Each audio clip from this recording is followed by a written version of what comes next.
anything, I'll be doing all the editing. We come in, record, and stuff like that. So do you guys always have a camera running? Or You don't need to worry about that at the moment. But like I said, we're just going to do the podcast and we do the videos for whenever a new Disney show comes out. We just put them out every week. Oh, pretty easy. Yeah, so it's pretty simple. It doesn't require a lot of work. Okay. What the So last week, I walked out of Keeping Up with the Nerds just because I couldn't take being wrong anymore. And I guess Rene took it upon himself to hire someone new. How do I feel about this? Betrayed? Sad? No. Bryan, can you not walk in while I'm doing an interview? Oh, I'm sorry. I thought we made decisions together. We used to, but you gave me the key. Rene, it was for a bit. Look, don't tell Bryan this, but he's been doing what I've been wanting. He's committing to the bit. Let the record show that me, Bryan, I walked in on this betrayal. Aren't you overreacting just a little bit? Oh, am I, Rene? Am I overreacting? Should I let go? No! Alright, yep, okay, I'll stay here. Look, I was just looking for a good job, something that pays really well. What? It doesn't pay.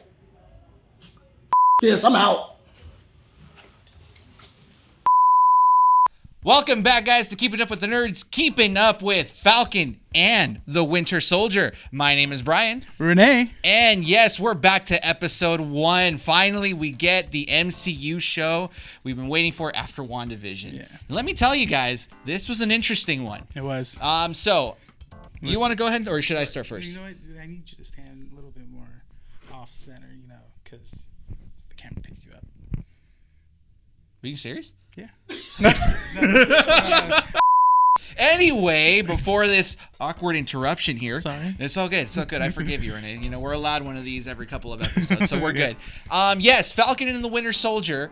Very different from WandaVision. Rene, do you want to go ahead and start first, or should I? I'll go first because I really was. This is the show that I was really anticipating for. That's right. A little bit more than WandaVision when this whole thing, all the shows got announced and everything. When I watched this episode for the first time today, I actually liked it a little bit more than WandaVision. At least first episode wise. Drama. But overall, because what I liked about it was just, explaining the whole world after Endgame, the blip and everything. That's what I really enjoyed about it. Yeah, it's like still building off of that kind of like, plot development. Yeah. It's still, what is the world like after the blip? And it went a lot harder than WandaVision, in my opinion, because they were really strict on the fact that, they're not just showing, okay, well, people disappeared after the blip and now they're trying to figure out what's going on. It's more like, okay, well, businesses have to still act like businesses. Definitely. And, banks are still being, kind of jerks. Not kind of, they're being jerks and denying it because, as we saw in the show, they were denying it because they didn't have an income in the 5 years that they were disappeared.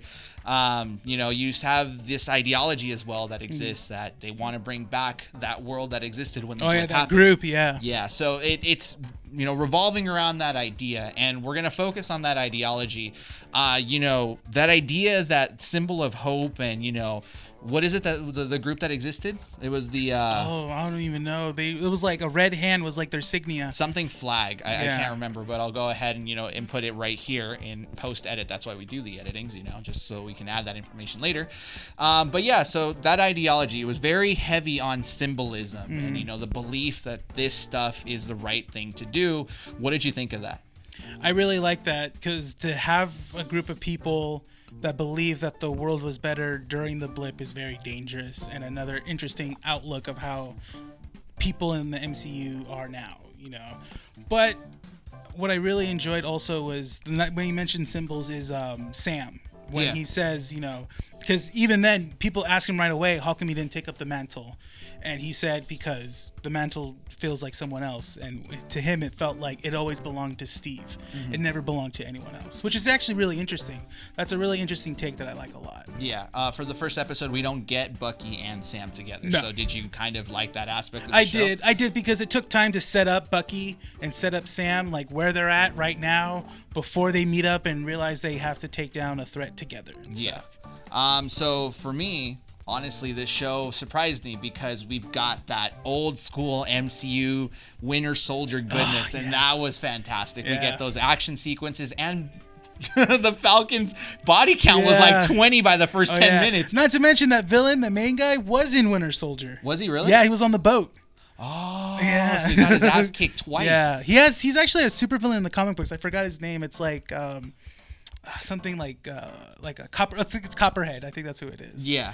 Oh, that's interesting. Yeah, but it felt very old school MCU, and I'm very happy that the executives at Disney are just letting loose and giving us that kind of action-packed sequence that we want from these shows. I mean, granted, you don't want to necessarily show excruciating violence, but there were scenes in the show where guys were getting shot at, blood was coming out of the ears, and we don't really need that to make the show as interesting as it was, but it was a good addition to show the seriousness that they were trying to show off with these sequences. You know, this isn't more along the lines of like, oh, well, how can we go ahead and make this less painful? No, they want you to see how action-packed and how gruesome these sequences are, because these are real lives in danger and stuff. So I really like that.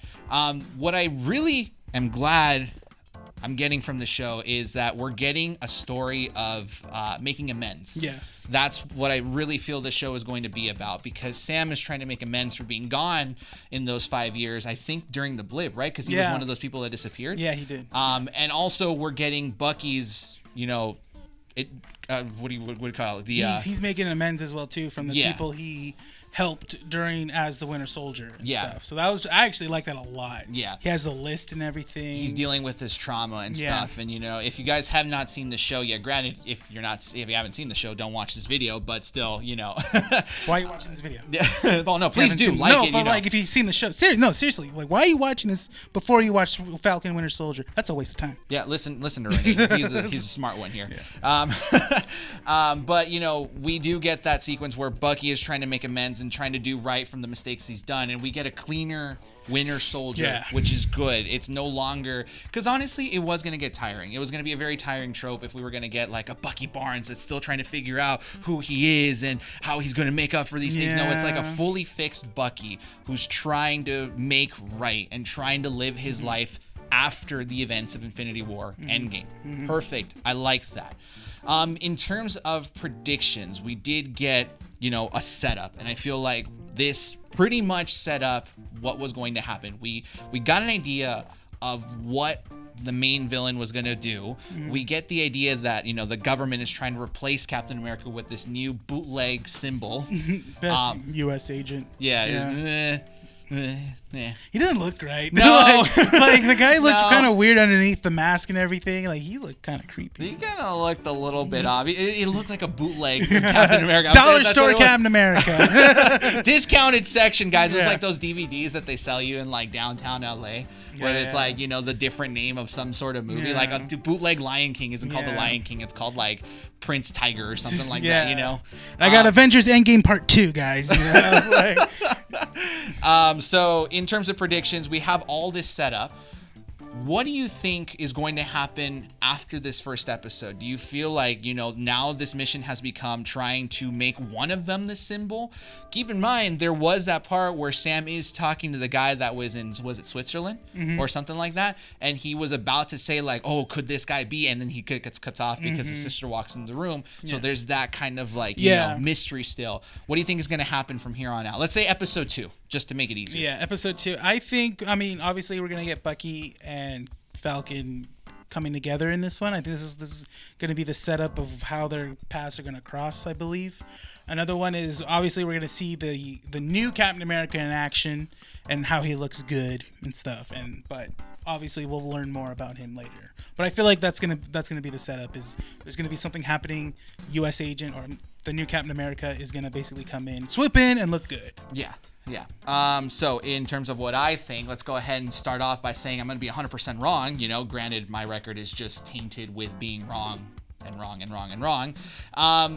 am going to I'm going to predict that this isn't going to be their journey of trying to pick up the Captain America symbol. This isn't one of them trying to take the mantle. I'm still on that fact that, you know, they're going to just build up their own characters. We're not going to get Falcon, Captain America. We're not going to get Winter Soldier, Captain America. They're going to each use the shield respectively during the show, But at the end of the day, this symbol still belongs with Steve. Now, granted, there was an interview that came out where Feige pretty much stated Steve Rogers, what's his name, Chris Evans, will not return as Captain America. Well, they made that clear in this first episode too. He dies, like, you know, he's gone.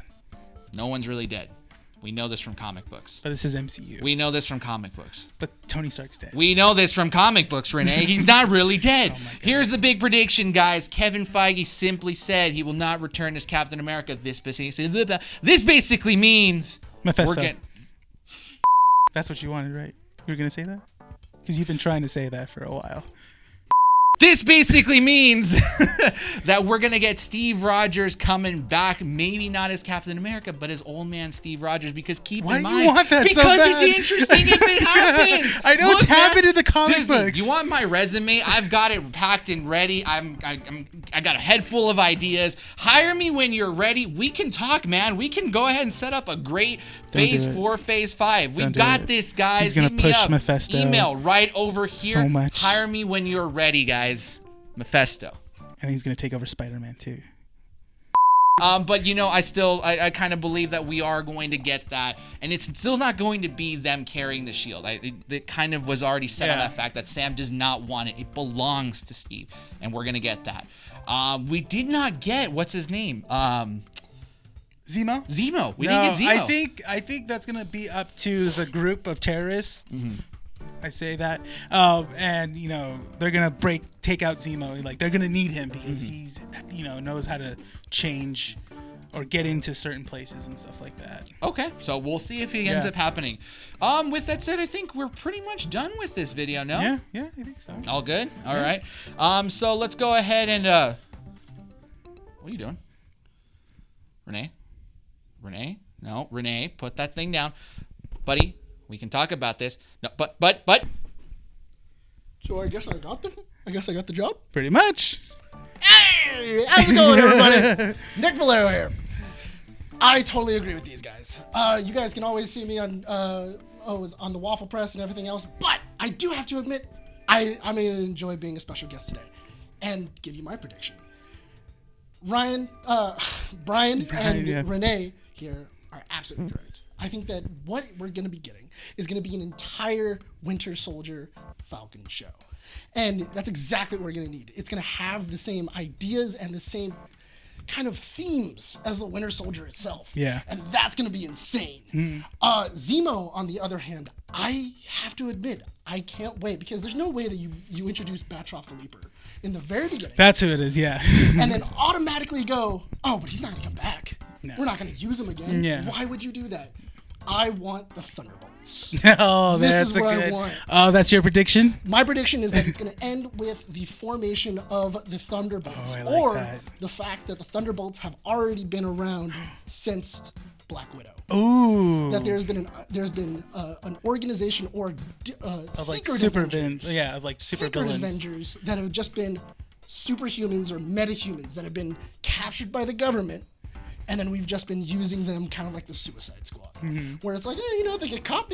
If not, but if they do succeed, we can always just say, hey, you know, it happens. All right. Well, I think that's a pretty good, strong prediction.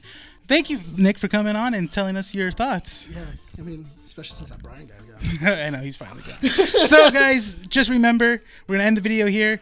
Follow us on all of our social media platforms, on Twitter, Keeping With Nerd, and on Instagram, Keeping Up With Nerds. Or if I said that wrong, Brian's gonna have it right here, you know, or I'll have it right here. Don't forget, we have a podcast that uploads every Wednesday at 11:30. This week we're gonna do the Snyder Cut Justice League. Well, that's why we have our buddy here, Nick, to do it. All right, guys, don't forget to subscribe, don't forget to like, and don't forget to share. Thank you guys so much for watching this video. We'll see you all next time.